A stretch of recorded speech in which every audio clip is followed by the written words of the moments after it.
नमस्कार मित्रांनो, आरबी मराठी संवादमध्ये आम्ही वेगवेगळे व्हिडिओ आज तुमच्यापर्यंत कशासाठी करतोय की कुठेतरी या ठिकाणी हा जो रानमेवा आहे, रानमेवा या ठिकाणी आपल्याला माहिती झाला पाहिजे। आज आपण कोलारा या गावी आहोत।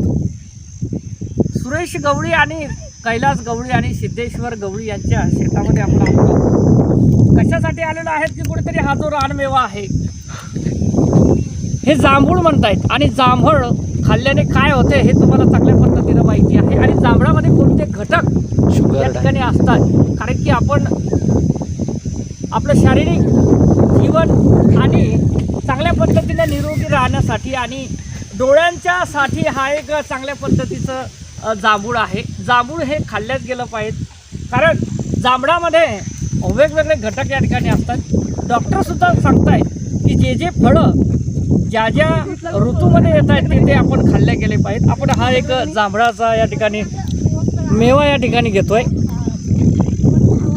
हे पळसाचं पान आहे, आपण याच्यामध्ये टाकतो आणि आता गळत्याला सुद्धा हा मेवा या ठिकाणी नेण्यात येणार आहे।